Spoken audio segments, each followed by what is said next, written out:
Jonestown, the commune for the People's Temple, was described as a haven by many.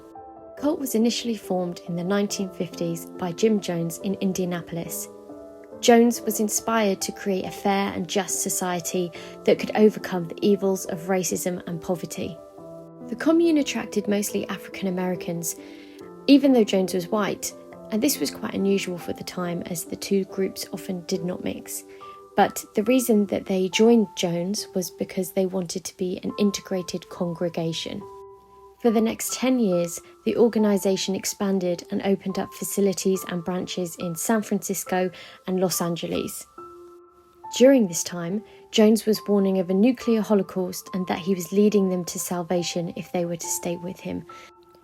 Jones was popular among many different communities, but specifically the Latin American clergy at the time because of his style of worship.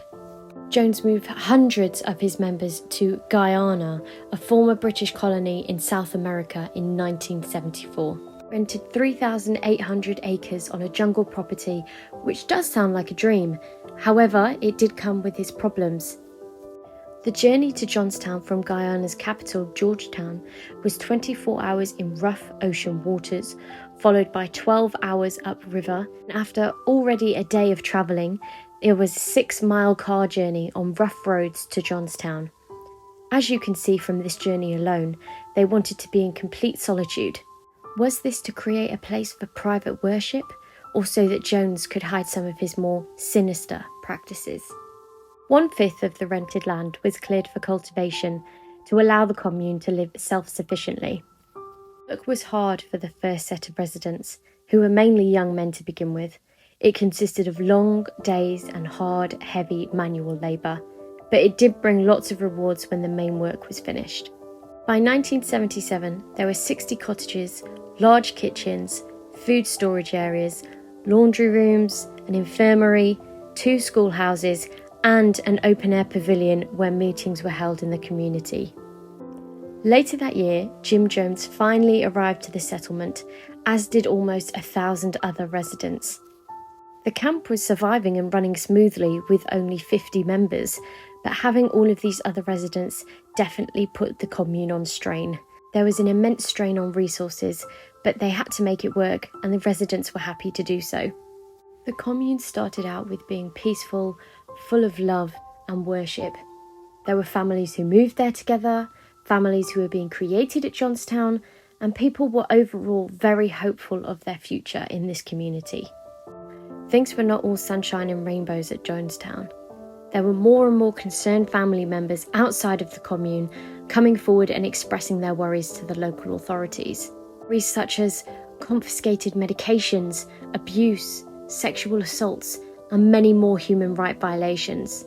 Progressively harder for these families to stay in touch, so they sought assistance. Unknowingly to them, the reason for this difficulty was because Jones was censoring every bit of information that came in and out of the commune, taking letters, changing views on key events outside of the commune, ultimately keeping control of his people and his power. Leo Ryan was the chosen representative to go to Jonestown. He was keen to investigate the problems so that he could protect and support his community members. He particularly had an interest in Jonestown due to the fact that his former friend, a former temple member, was found mutilated and left by some train tracks for dead. His trip, as you can imagine, was not welcomed with open arms. It led to events that no one could have expected. But before we delve into the consequences of Ryan's arrival, let's look at who really founded Jonestown. Jim Jones was born in 1931 in Indiana and was born into a very difficult situation. His father was a disabled war veteran, and due to this he was not able to work, leaving the family very poor. This led to them needing to live in a shed bought by their other family members, and occasionally having to even go into the forest to eat wild berries or whatever they could find.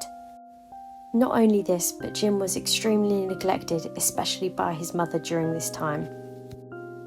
For example, he would sometimes be seen walking around the town naked, and this neglect led to some very strange and unusual behaviours. Firstly, he was obsessed with the idea of death. He would hold mock funerals for roadkill that he collected, and one of his neighbours stated that he killed a cat himself to carry out one of these funerals. As many people know, injuring and killing animals are traits of various serial killers. He himself even stated that he was ready to kill by the end of the 3rd grade, highlighting that nobody gave him love or any understanding, and that he was always alone. But he wanted to make a difference, right? He was also a pathological liar when he was young, claiming that he had the capability to fly. He often put children in life-threatening situations, explaining that he was guided by the angel of death, and also committed many alleged pranks, such as substituting the holy water in communion for a cup of his own urine. He semi-grew out of this as he got older, but remained with those underlying traits for the rest of his life. This unusual behaviour took a backseat to some extent when Jim began the People's Temple.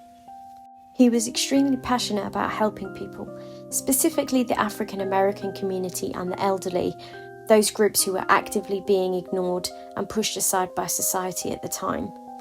The people loved him. He was very charismatic and likeable, and had a bit of a messiah complex going on, and people believed him. Therefore, he had a lot of support around him and for him, which made him thrive off this power. Using hindsight, we can arguably say that he targeted these particular groups as they were vulnerable during this period, and he felt he could use his power and persuasion to get them to join and be a part of his vision. So this brings us up to speed just before Ryan's arrival, giving an insight into this complex and dark character who was running a commune for over 1,000 people. Yeah, so let's continue. To begin with, Ryan was stuck for days at an airstrip nearby, not being allowed entry into Jonestown and not even being allowed a phone call with Jones.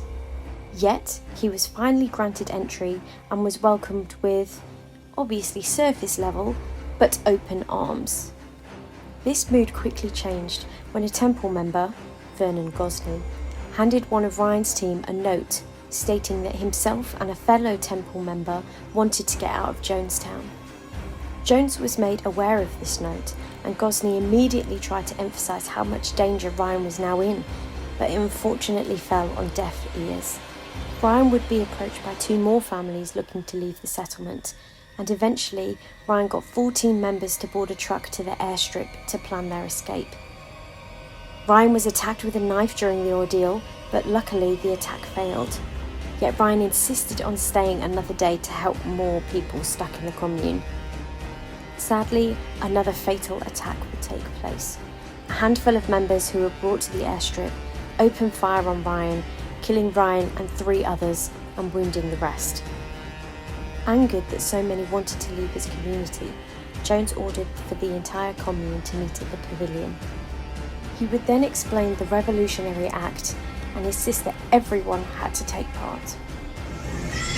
So my opinion is that we be kind to children and be kind to seniors and take the portion like they used to take in ancient Greece and step over quietly, because we are not committing suicide. It's a revolutionary act. We can't go back. They won't leave us alone. They're now going back to tell more lies, which means more congressmen, and there's no way we can survive. The children were the first to die. 200 children, all were administered cyanide, sedatives, and fruit juice directly into their throats via syringes by their own parents and nurses. Adults then followed suit by lining up to drink the poison-laced drink while armed guards surrounded the pavilion. A few did object to this. Children. Christine, it's not worth living like this. Not worth living like this. I think that there were too few who left for 1,200 people to give them their lives for those people that left. You know how many left? 20 odd. That's a small 20 odd. 20 odd. Compared to what's here. 20 odd. As you can tell from the clip, a lot of people supported Jones's decision and believed his lies right up until the last moment. People's lives in my hands, and I certainly don't want your life in my hand, but I'm going to tell you, Christine, without me, life has no meaning. I'm the best friend you'll ever have. Once I have to pay, I'm standing with you, Jar. I'm standing with those people. They're part of me. I can detach myself. My attorney says detach myself. No. I never detached myself from any of your troubles. I've always taken your troubles right on my shoulders. And I'm not going to change that now. It's too late. I've been running too long. I'm not going to change now. This is supported by Tim Carter's statement that Jones was going to kill everybody, no matter what, and that there were so many lies that Jones told to people to create a state of siege mentality. Just let me catch my breath. Let me figure out what's happening here. I looked to my right, then I saw my wife with our son in her arms and poison being injected into his mouth. My son was dead and he was frothing at the mouth. You know, cyanide makes people froth at the mouth. My wife died in my arms and my dead baby son was in her arms, and I held her and said, I love you, because that's all I could say. It was like, she died in my arms, man. During this whole ordeal, Jones had little regard to the human life that was in agony during this meeting. The next clip is quite hard to hear, so if you don't want to listen, then please skip to the timestamp stated above. Die with respect, die with a degree of dignity. Lay down your life with dignity. Don't lay down with tears and agony. There's nothing to death. It's like Max said, it's just stepping over into another plane. Don't be this way. Stop this hysterics. Children, it's just something to put you to rest. Oh, God.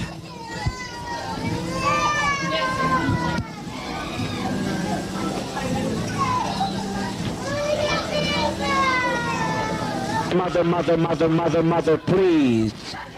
Mother, please, don't do this.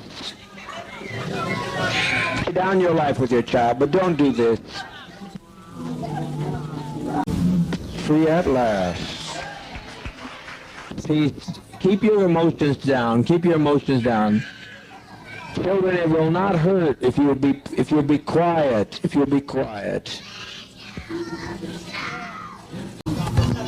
There's nothing to worry about. Everybody keep calm and try and keep your children calm. And the older children can help love the little children and reassure them. They aren't crying from pain. It's just a little bitter tasting, but they're not crying out of any pain. In the end, more than 900 cultists were lying lifeless on the ground when Guyanese officials arrived the next day. It was a night of horror, and many people were found with their arms around their loved ones. Some managed to escape the ordeal, and several dozen more survived because they were in a different part of Guyana at the time. Conveniently, this included several of Jones's sons. Jones too was found dead in the massacre, but with a gunshot wound to the head. It is believed to be self-inflicted, but it could be the sign of protest. Murder or suicide? What do you think?